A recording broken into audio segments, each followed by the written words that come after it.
Hello everyone, today we are going to learn basic Microsoft Word tutorial how to hide comment.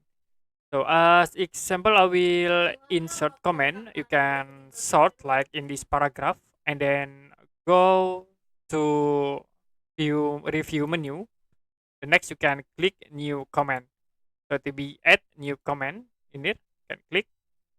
And to show this comment, you can click this icon show comment. Like I will type comment into example. And another I will click again at this point. You can click new comment. You can type comment into example 1. Now, if you want to hide comment, you can use these tools. So, to be hide and click again to show the comment. So, that's it for a basic Microsoft Word tutorial, how to hide comments. If you have any question about tutorial, you can comment below this video.